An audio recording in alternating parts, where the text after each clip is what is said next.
La communauté internationale célèbre ce dimanche 23 juin 2024 la Journée internationale de la veuve, instituée le 21 décembre 2010 par la résolution A/Ré/65/189 de l'Assemblée générale des Nations unies, afin d'attirer l'attention de la communauté internationale sur la marginalisation des veuves et ses enjeux. En prélude à la 14e commémoration de cette journée, le FONDAVO, Fonds d'aide aux veuves et aux orphelins, principale structure de défense des droits des veuves et des orphelins au Togo, dont Dr.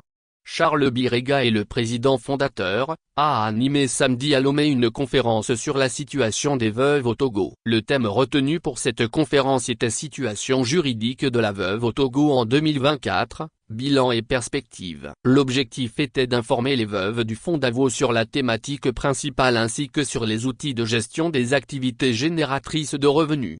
Au cours de cette rencontre, le juge au tribunal de grande instance de Lomé, Alassane Iraï-Disso, a présenté un bilan des progrès réalisés pour améliorer le bien-être des veuves au Togo. Par la suite, le sociologue et financier Edouard Kouma a pris la parole pour fournir des conseils pratiques sur la gestion des activités génératrices de revenus, AGR, aidant ainsi les veuves à mieux gérer leurs affaires et commerces.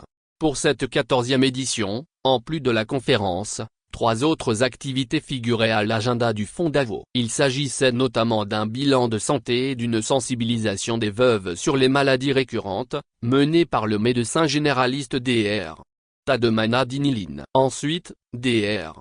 Charles Birega, président fondateur du FONDAVO, a procédé à la distribution de vivres, sacs de riz, spaghettis, couscous, boîtes de sardines et de tomates, et de non-vivres. Enfin, près de 200 veuves ont bénéficié de microcrédits distribués par le premier responsable. La célébration de cette journée a également été l'occasion pour l'ONG FONDAVO de plaider pour une révision du Code des personnes et de la famille afin de permettre aux veuves de jouir pleinement de leurs droits dans tous les domaines. Les articles notamment 403, 411, 412, 413 du nouveau code sont à revoir, a indiqué la présidente des veuves du FONDAVO, Clarisse Soneille.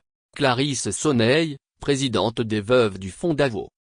À travers un plaidoyer en 28 points, Dr. Birega et ses protégés attendent des autorités togolaises, entre autres, l'abolition des rites de veuvage, la révision de l'ordre successoral en mettant la veuve avant les enfants orphelins, la mise d'un terme à la pratique du lévirat, dans la pratique et non théoriquement, l'allègement des procédures de paiement des pensions, la mise en place d'une chaîne d'intervention et de suivi des dossiers administratifs des veuves et de protection des droits des veuves, la prévision d'une ligne de financement des activités génératrices de revenus des veuves, l'assistance médicale aux veuves, et la prise en charge des veuves et des orphelins nécessiteux. Dr Charles Birega, président fondateur de l'ONG FONDAVO lors de cette commémoration, Dr.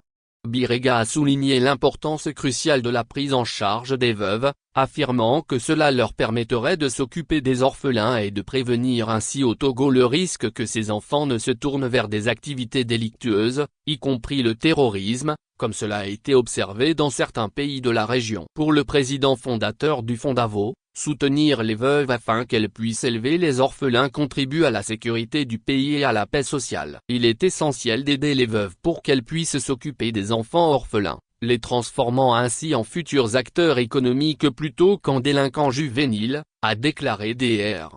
Birega. L'appel est donc lancé à d'autres bonnes volontés à suivre les pas de Dr. Charles Birega, en s'investissant dans la défense des droits des veuves. La conférence de ce samedi en l'honneur des veuves du FONDAVO a également vu la présence d'une délégation de partenaires venus des États-Unis dont les membres n'ont pas hésité à contribuer financièrement pour faire de cette commémoration un grand événement pour les veuves du FONDAVO.